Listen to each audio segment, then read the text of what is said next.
China's COVID outbreak of 2022 has become a major economic and humanitarian crisis. City after city is going into lockdown. The world's second biggest economy is increasingly paralyzed. China's dictator, Xi Jinping, refuses to change his hardline zero-COVID policy. This policy is more about brutal social control and state repression than science. Over 300 million people in China now live in cities in full or partial lockdown. The capital, Beijing, is also under partial lockdown. Hundreds of housing estates and millions of Beijingers are in full lockdown. Xi Jinping says China has the best COVID policy in the world, but this policy relies on a massive police state, sweeping censorship, and zero democratic rights. Shanghai, with a population of 28 million, has been in a full lockdown since the end of March. When the Omicron variant first began to spread in Shanghai, its government said a full lockdown was unthinkable. When things got worse, they announced a two-stage lockdown, half the city at a time. It was to last for just 7 days. 6 weeks later, the lockdown continues. In May, Xi Jinping and the Politburo Standing Committee gave stern orders that zero-COVID policy must be implemented even more forcefully. Despite a downward trend of infections in Shanghai, the local government intensifies the lockdown. The dictator's orders trump science and logic. In lockdown, most people are confined to their own apartment and are not allowed to go out, not even to buy food. Shortage of food, medication and other necessities are widespread. If one person tests positive, all the residents on the same floor of that apartment building are sent to the quarantine center. Often, the entire apartment block is sent to the quarantine center for a single positive test result. Everyone fears being sent to the quarantine centers, which are in a very bad condition. Some of these centers are described as worse than prisons. Prisoners know when they will be released. This policy is brutal, but also wasteful and costly. Xi Jinping's zero-COVID means vital resources and personnel are diverted away from the healthcare system into mass testing and running the quarantine centers. China's testing companies are the biggest winners. Several of the largest coronavirus testing companies reported a growth in year-on-year profits of between 60 to 190% in April.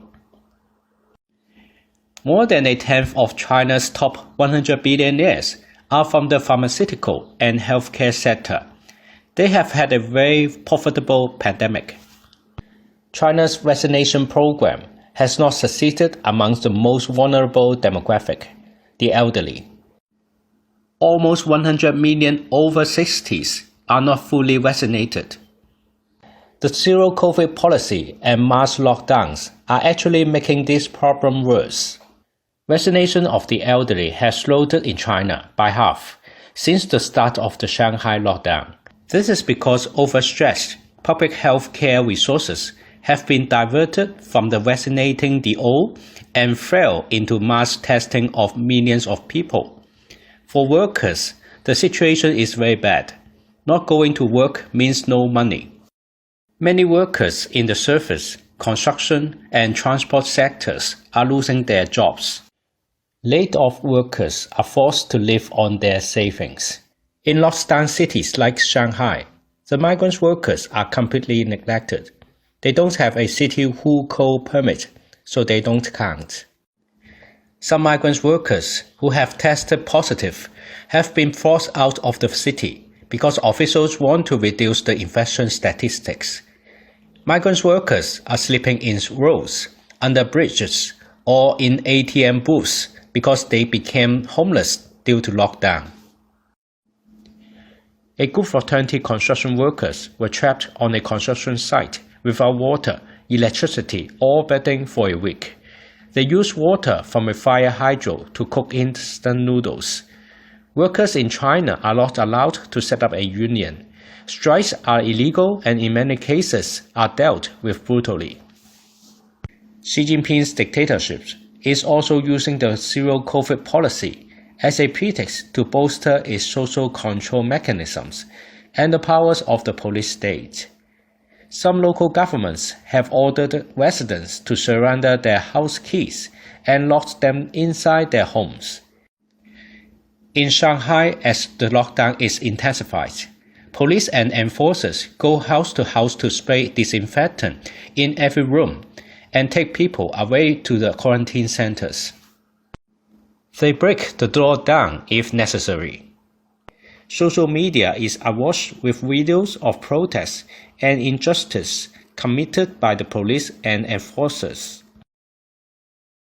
China's COVID death toll is very low compared to global levels, but there are many deaths as a result of being refused medical attention during lockdown. Hospitals are at breaking point as staff get sick or are diverted to work long shifts on testing stations. Hospital workers in Shanghai have protested and in some cases engaged in strikes and sit-down protests against the inhuman conditions. Hospital staff at Shanghai's number 2 rehabilitation hospital complained they were made to work even when they tested positive for COVID. Tens of thousands of students in Shanghai have been locked in the dormitory for over a month. Workers have been locked down inside their factories to continue production. It's a so-called closed loop. This has caused clashes and even riots.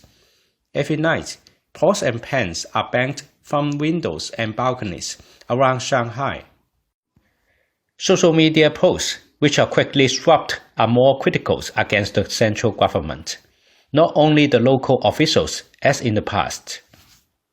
The rule of the so-called Communist Party, CCP, is being undermined at a time when Xi Jinping is desperate for stability.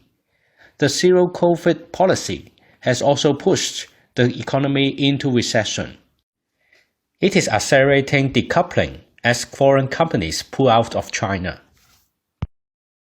Former China bulls are pessimistic. One leading Chinese capitalist said that the economy is in its worst shape for 30 years. In May, the WHO criticized China's zero-COVID policy as unsustainable. The WHO statement was completely banned inside China. Chinese scientists, including some of the country's most prominent virologists, have also urged a change of policy. Their views have also been ruthlessly censored. To question the zero-COVID policy is to question Xi Jinping's rule. That isn't allowed. Today, the CCP is further inciting nationalism, the foreign threats and need for national unity, as a means to control society. It is extremely unlikely Xi Jinping will abandon the zero-COVID policy, especially before the Communist Party's 20th Congress at the end of this year. At the Congress, Xi wants to consolidate his one-man dictatorship by rubber-stamping an unprecedented third term. The build-up of tensions is preparing explosive events in China.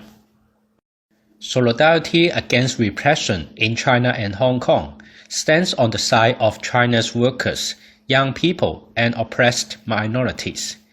The pandemic cannot fought effectively by capitalist governments, whether authoritarian or democratic. Xi's regime says opposing his zero-COVID lines means to do nothing or lie flat. That's not how socialists see it. An effective fight against the pandemic needs strong independent workers' organizations and full democratic rights. Vaccinations needs to be stepped up, especially for the elderly through a mass awareness campaign, and reversing the import ban on mRNA vaccines, which have a much higher efficacy against COVID-19. Emergency restrictions should be decided democratically and organized by democratic grassroots committees. Universal unemployment and medical insurance are needed as part of the creation of a decent welfare system for all workers. The discriminatory who-co system must be abolished. China's healthcare system needs massive investment and upgrading. It needs powerful independent trade unions of healthcare workers and democratic working class control. Socialist measures to take over the wealth of the capitalists are needed to plan the economy democratically. And all this requires an end to dictatorship for a fully democratic working class-led society. If you agree with us, please contact ISA and Solidarity Against Repression in China and Hong Kong. Please donate to support our struggle.